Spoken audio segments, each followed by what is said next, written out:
Hello, folks. Today I will try and describe how we can copy data from an on-premises SQL server to Azure without the use of any of these utilities from Azure. So without the use of Azcopy or Azure Cli or Azure Data Factory. Sometimes, there could be a requirement where the customer might be a little hesitant to install any of these utilities. So this is one of the ways where we can try and avoid it. It's again, I mean, there are a couple of other things that we'll use, but at least not these three. And we'll try and do an incremental copy. It's not, I mean, so the whole process is not going to be very straightforward, or it's not very streamlined. So, I mean, you would probably have to, pick up the stuff, which probably will help you. So having said that, I mean, we would probably not be using those three utilities. We would not be installing them on premises, but we'll definitely be making use of a couple of other things. One would be Azure File Share.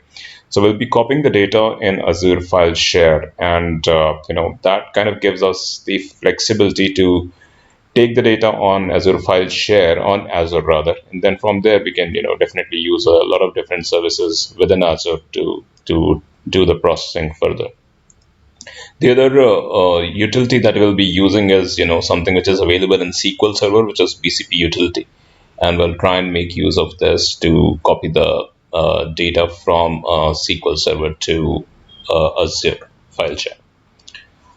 So the steps are pretty simple. So there are only four steps to it. So the first would be to create a storage account and an Azure file share, and then we'll move on to the next couple of steps. So let's try and do the first step now. All right. So I already have my portal open. So let me try and also have a resource group already created. So let me create a resource and try for storage and search for storage account. I'll create my storage account. So I'm going to assign my, of course, the subscription, whatever you want, or whatever is applicable for you. You might have a free subscription as well. I'm using pay as you go. I'll also choose my resource group, and I'll probably give a storage name. Let me give 25 share BCP. Let's see. Okay, all right, that works. Location, I'll probably leave it to a US West, US West Zone 2. So I mean, it's up to you what you want to use. I think I'll probably leave the rest of the things as it is, just to speed things up. Let's see. So, all right, so the deployment is complete now. I'll click on go to resource to try and get to this particular storage account. What I'll do now is I'll create my file share. The plus sign, I'll click to create my file share. I'll just name it my share. Let's see if I don't think. I think that it'll probably assign a default quota. So let's try and see that. So it by default it applies 5 TB of quota to your file share. So I think this part is done. So that's the first step. Now let's move on to the SQL Server, and we'll try and create a BCP utility there. So let's head on to my SQL Server, right? So for this demo, I'll be using, copying the data from AdventureWorks, and I'll try and copy the data incrementally. So let me just, let's create a new query, and let me copy my query, and I'll explain it to you on what is happening in this query. So, okay, let me just try and run this query so it'll make better sense, right? So when I run this query, it kind of creates a lot of different rows, and basically it's each row for one table which is existing in AdventureWorks, and it kind of creates a BCP query for me which now I can copy and take it up, and probably copy all these lines of code onto a batch file, and I can run it from there. So let me just tell you what is happening here. I'm trying to create my BCP query, which is basically also trying to fetch data from each and every table in an incremental manner.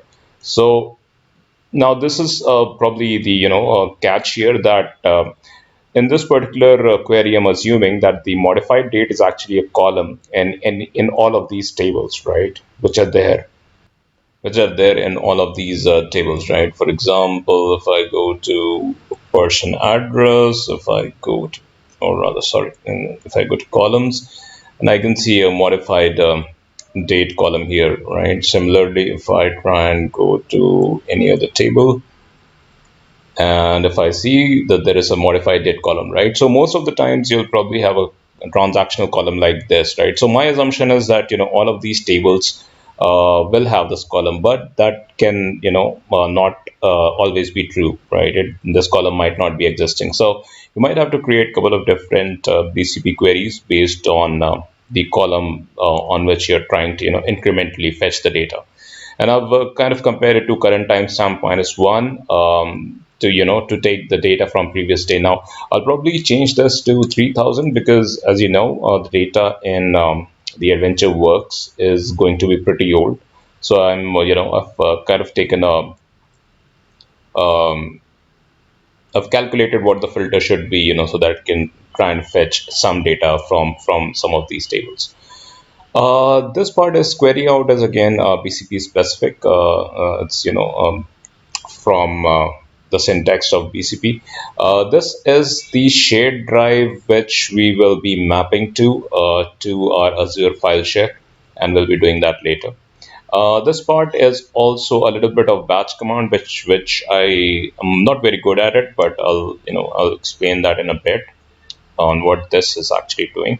I'm trying to basically append each and every file that I extract, each and every file that I extract from each and every table. I'm trying to save that as a CSV, and I'm also trying to append the date and time as well in that CSV. So the idea is to make that uniquely available, on your file share, and also you should be able to know when that particular data has been fetched from these tables, right? And these are the two system tables which we are actually using, to fetch all the information. Sys.tables has the information of all the tables, and because we also need the schema name for this query to work, because as you can see probably here, there are a couple of different schemas, right? Person, human resources. So you want to probably map that or the tables along with their schemas. So that is what is happening here. I'm creating a join on the schema based on these two tables. So that this is what is happening. Once I have all these, once I run this command and you get this particular result set, right? You copy this result set in a file, in a text file, and create a batch file out of it. So let me So wait, so I am going to go to the folder here, but where I already have a batch file created. Let me just edit this to show you. So let's first cover the bottom part of this batch file. So the code from here till the end of this file is basically all the code that I copied from here, right? So simply, select everything and copy, and then just copy the entire thing in your text file, right? Now the top part of this is basically a little bit of batch command which I tried finding from Google. Again, some experts which have expertise on the batch side. So basically what it is doing is that these three portion of the batch command, the for loop here. So the first for loop is actually taking out getting the date basically. This second batch file, I was able to make it work using the time command. This is basically getting the time. of the run of this particular batch file. And the third one is actually because in this particular batch file, I mean, you can go ahead and toy with it, and I was not able to get a 24 hours clock on this, so this only gives a 12 hours clock. So I need to get the AM and PM as well. So this is what I was able to do using this particular batch command. So this is kind of get the AM PM, not necessary, but yeah, I mean, so I'm not going to save this. I mean, so REM basically means comments, so I'm just going to ignore that.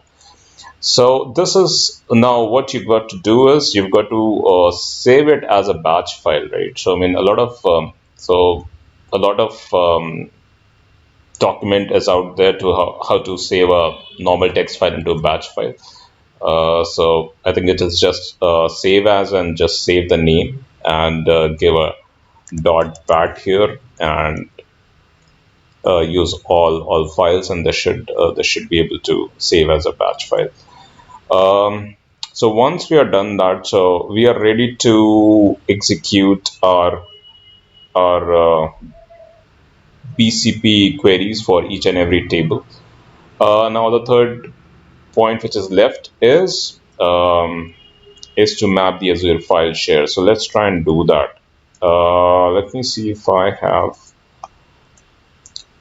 So if you go to this particular link on Azure, you can actually see how to map this drive. I'll try and follow this along. Let's see. So I've got to map the drive from. Let's see. Yeah. So map network drive. I'll use Z Notepad and try and create this path myself. So what I need is my storage account name, which I will get from here. Let's see if I can copy this storage account. Yeah, let me try and see. Yeah, so I should be able to copy this. And here is the share name, right, which is my share, right? If I go back just to show you my file shares, this is my share, right? So I think this should be done. And if I go and map it to my drive, I'm going to connect. And let me see what the next steps are. So we've got to use the username and a storage account key.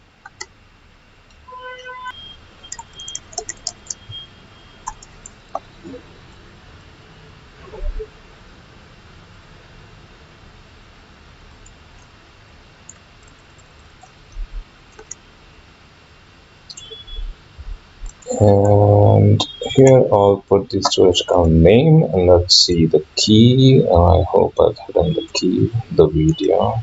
Let me just put it here, and let's see if this works. Attempting to connect.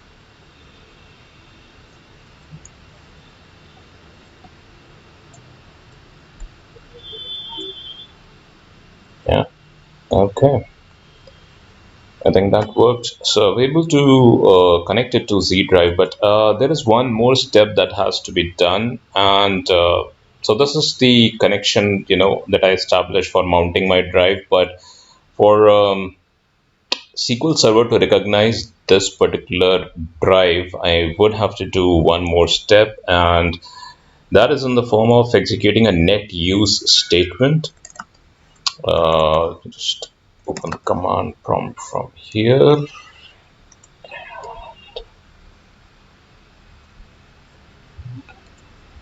And let me also go to folder here. Yeah, so it does not matter not to go to this folder, but yeah, just to run the batch file from here later. So the first thing that I've got to do is I've got to run the net use command to actually map another drive so that SQL Server is able to recognize that. I'm going to again map it. I already have the path created here. Let's see. And if I run this command, it's actually asking for a username. And let me try and get to the username. It's again, the username has to be the storage account name. All right. And the password has to be the key.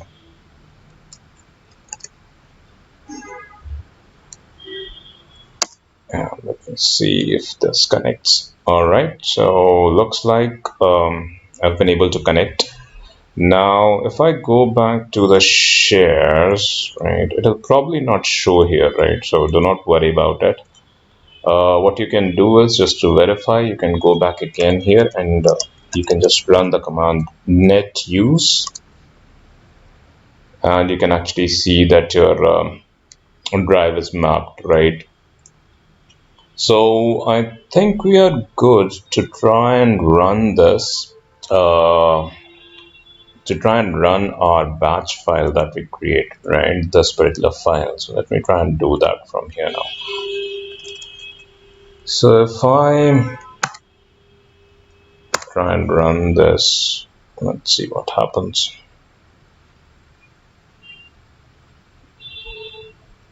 Yeah, I think there is an error. So let me just try and figure out what this is. So I think I was able to figure out what the problem was, why I was getting all these errors. And let me just go to my script again and let me try and show you. Let me see if it is open already. Okay.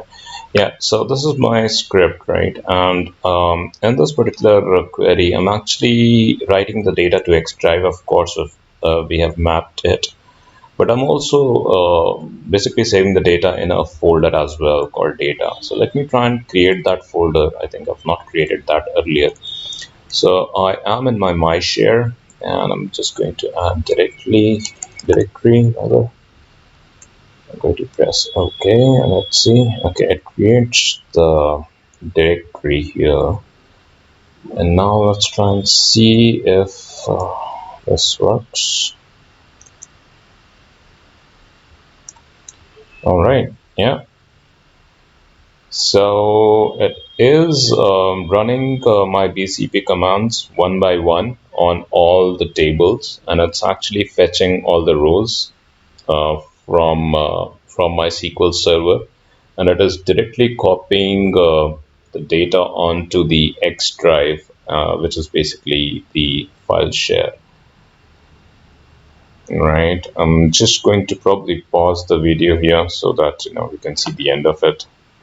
All right. So now I think it is finished, and it has copied what it had to copy. But you can also see, I think, in the middle somewhere, that at some places it kind of failed to copy. Let me just show you. And I think that failure is basically because it was not able to find that particular column. So yeah, you would probably have to so that is a catch, right? So my query was with the assumption that all of them have this column. So that's done. Let's just go to our my PC and just try and double click on the shared drive. So this is the one that we mapped to Z, but they are pointing to the same location, and so you can actually see the data here, right, on your map drive.